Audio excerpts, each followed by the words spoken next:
बहुत ही महत्वपूर्ण new vacancy के साथ मैं आपके पास आया हूँ, जो कि गवर्नमेंट ऑफ इंडिया के अंदर मिनिस्ट्री ऑफ रेलवे के अंदर आई हुई है, जो कि वेस्टर्न रेलवे के अंदर अप्रेंटिसशिप आई हुई है। जो बच्चे अभी पास आउट हुए हैं या जो पिछले साल में पास आउट हो चुके हैं उन आईटीआई के अंदर, वो अब अगर अप्रेंटिसशिप करना चाहते हैं रेलवे के अंदर, उनके लिए बहुत ही बड़ी खुशखबरी है। और साथ ही साथ उनको एक बहुत बड़ी अपॉर्चुनिटी है कि इतनी बड़ी वैकेंसी के साथ आई है, क्योंकि ज़्यादातर इतनी वैकेंसी देखी नहीं जा सकती जो कि अभी आई हुई है। इतनी बड़ी वैकेंसी आई हुई है, जो मैं आपको बहुत बड़ी शुभकामनाएँ देना चाहता हूँ कि आप इसका फॉर्म भरें और आपका इसमें सफल हों वैकेंसी को प्राप्त करने के लिए, जो भी पोस्टें आई हुई हैं। चलो शुरुआत करते हैं बिना कुछ देरी किए हुए। आपको बारे में बताना चाहूँगा इसमें कितनी वैकेंसी हैं, कितनी लास्ट डेट कब है, शुरुआत डेट कब है और उसकी फ़ीस क्या होगी और किस जगह कितनी वैकेंसी आई है, उसकी क्राइटेरिया क्या होगी, फॉर्म भरने की क्या क्राइटेरिया होगी, इन सभी पर विचार करेंगे साथ में मिलकर। चलो दोस्तों, मैं वैकेंसी के बारे में बताना चाहूँगा कि वेस्टर्न रेलवे के अंदर ये आई हुई है, जो कि मिनिस्ट्री ऑफ इंडिया के अंदर होती है। और इसके चलो शुरुआती डेट बताना चाहूँगा कि इसकी ओपनिंग डेट है 23/9, मतलब 23 सितंबर से इसकी फॉर्म की भरने की प्रक्रिया शुरुआत हो जाएगी।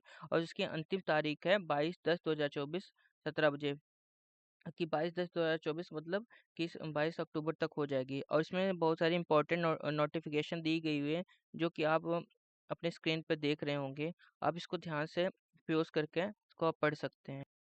इस नोटिस के अंदर दोस्तों मैं ये बताना चाहूँगा कि इसमें ये बताया गया कि आपको इसकी वेबसाइट को फॉर्म भरने के लिए इसकी ऑफिशियल वेबसाइट www.rrc.com पे जाकर इसके फॉर्म भर सकते हैं। और इसमें ये बताया गया है कि इस लाइन के अंदर ये बताया गया है कि आप इसकी शुरुआत तारीख से लेकर अंतिम तारीख से पहले अपनी कोई भी फॉर्म भर सकें, फॉर्म भर लें, ताकि आपको कोई भी इसमें परेशानी ना हो कि अगर आप फॉर्म नहीं भर पाते हैं तो आपको पछतावा ना हो। ये चीज़ें लाइन में बताया गया है। और इस पंक्ति के अंदर ये बताया गया है कि आपकी वैलिड ईमेल आईडी होनी चाहिए, आपको वैलिड वैलिड डॉक्यूमेंट्स होने चाहिए जो इस फॉर्म भरने के लिए आपकी सहायता करेंगे। और ये अप्रेंटिसशिप एक्ट के बारे में इसके अंदर बताया गया कि इस एक्ट के अंदर ये अप्रेंटिसशिप फॉर्म फिल हो रहा है ऑनलाइन के थ्रू। अब इसकी एलिजिबिलिटी क्राइटेरिया की बात की जाए कि इसकी एज क्राइटेरिया क्या होगी, 22/10/2024 की क्लोजिंग डेट होगी। अर्थात कि अगर जो विद्यार्थी 18 साल से लेकर 24 साल की एज में है, वो फॉर्म भर सकते हैं। मतलब 18 उसकी स्टार्टिंग डेट होगी, और 24 जो एज का उसकी क्लोजिंग डेट होगी। मतलब कि उस 24 साल तक वो उसकी 24 साल से कम की एज होनी चाहिए, 15 साल से ऊपर की एज होनी चाहिए इसके अनुसार। और मैं आपको बताना चाहूँगा कि एस सी एस टी तथा ओबीसी के लिए 5 साल तक की इसमें छूट दी गई है कैटेगरी वाइज। और जो विद्यार्थी डिसेबिलिटी के अंदर आते हैं या पीडब्ल्यूडी के अंदर आते हैं, उनकी 10 साल तक की एज लिमिट है कि इतने साल तक आप भर सकते हैं। और एक्स एक्स सर्विसमैन के अंदर भी कुछ छूटें दी गई हैं, आप इसको भी देख सकते हैं। दोस्तों, आपकी स्क्रीन पे आपको दिख रहा होगा कि जैसे अनरिजर्व जो जनरल कैटेगरी के आते हैं, कि वो उसको सन 2000 से लेकर 2009 के बीच के एज में है तो वो फॉर्म भर सकते हैं। हम जो एससी कैटेगरी के अंदर आते हैं, वो 1995 से लेकर 2009 के बीच में भर सकते हैं। अर्थात ताकि मतलब इसका मतलब ये है कि 2009 से पहले के विद्यार्थी इसमें भर सकते हैं। लेकिन जो एससी होगा वो 1995, और एसटी होगा वो भी 1995, और ओबीसी को 1997, और पीडब्ल्यूडी को 1990, और फिर एस सी एस टी जो पीडब्ल्यूडी होगा उसका 1985। मतलब ये सारी क्राइटेरिया उनके फॉर्म भरने का।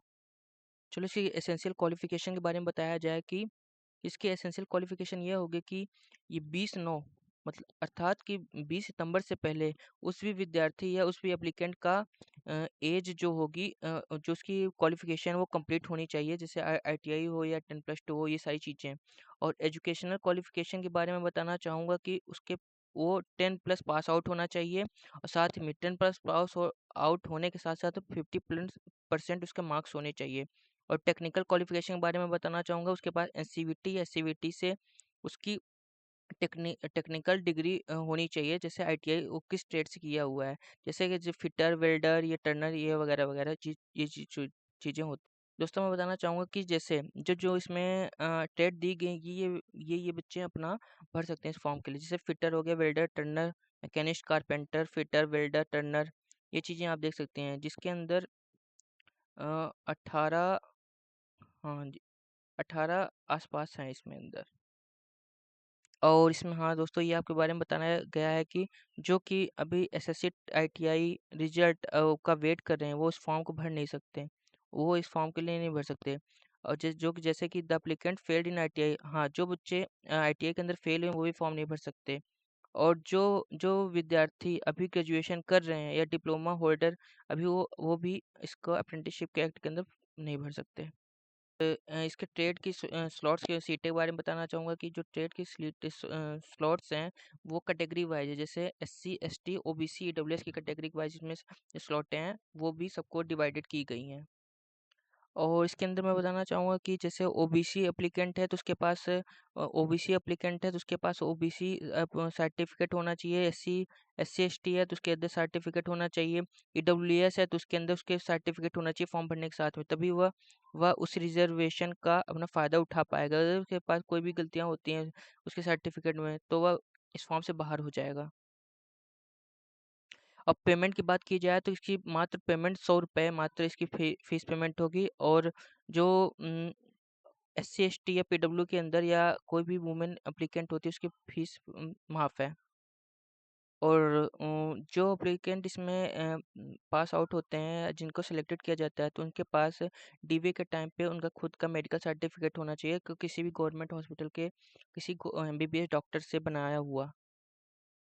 और सिलेक्शन क्राइटेरिया के बारे में बताना चाहूँगा कि उनका जो सिलेक्शन क्राइटेरिया होगा, उनके 10 प्लस के 10 प्लस प्लस उसके साथ में जो कि आईटीआई में जो मार्क्स आए हुए हैं उनके परसेंटेज के हिसाब से उनकी मार्किंग की जाएगी। और जो ट्रेनिंग पीरियड होगा उनका 1 साल होगा, उसके साथ में उनको स्टाइपेंड दिया जाएगा जो कि उनका रूल होगा उसके हिसाब से। और एप्लीकेशन मोड होगा वो ऑनलाइन ही होगा, जिसको ऑनलाइन के आप भर सकते हैं, जो मैं पहले ही बता चुका हूँ। और दोस्तों मैं डॉक्यूमेंट के बारे में बताना चाहूँगा, उनके पास 10 प्लस की मार्कशीट उसकी अपलोड होगी, और आईटीआई की मार्कशीट अपलोड होगी, और एनटीसी मतलब नेशनल ट्रेड सर्टिफिकेट उनको अपलोड करना पड़ेगा, कास्ट सर्टिफिकेट होना चाहिए जो किस कैटेगरी के अंदर आते हैं, एबीसीडी के अंदर जो भी है। चलो भाई दोस्तों मैं ट्रेड के बारे में बता दूँगा किस किस ट्रेड में किस किस जगह कितनी कितनी वैकेंसी है। जो कि आपके इसमें दिख रहा है स्लॉट, बीसीटी डिवीज़न में इतनी सारी वैकेंसीज़ हैं, जो कि फिटर फिटर के अंदर ये हैं, और टर्नर के अंदर ये हैं, मैकेनिक के अंदर ये सारी चीज़ें हैं। आप इसे स्क्रीन में देख सकते हैं, इसको पॉज़ करके आप स्क्रीनशॉट ले सकते हैं। मैं इसको स्क्रॉल डाउन कर रहा हूँ। इलेक्ट्रिकल डिपार्टमेंट में ये चीज़ें हैं, इंगेजिंग डिपार्टमेंट में ये चीज़ें, carpenter, pipe fitter, plumber etcetera, ये जो चीज़ें आई हुई हैं। दोस्तों ये वीडियो बड़ी हो रही है, उसके लिए मैं आपको दो सॉरी बोलना चाहूँगा, क्योंकि इसमें बहुत सारी चीज़ें बताने के लिए हैं, जो कि मैं थोड़ा बहुत शॉर्ट करके आपको बता रहा हूँ, जो जो मेन इंपॉर्टेंट चीज़ें हैं, आपको दिख रहा होगा। अब दोस्तों मैं बताना चाहूँगा किस किस ट्रेड में कितनी सीटें हैं टोटल हर एक डिवीज़न के अंदर। ये जो दिख रहा है आपको, ये डिवीज़न है, इसी डिवीज़न के अंदर ग्रैंड टोटल कितनी सीटें आई हुई हैं, और ये सारी ट्रेड हैं। और ये फिटर के अंदर ये फिटर में आप देख सकते हैं टोटल 1595 है। और वेल्डर के अंदर 499 है, टर्नर के अंदर 59 है। इस हिसाब से कारपेंटर के अंदर ये हैं, जनरल पेंटर के अंदर ये, मैकेनिक डीजल के अंदर ये हैं, मैकेनिक मोटर के अंदर ये हैं।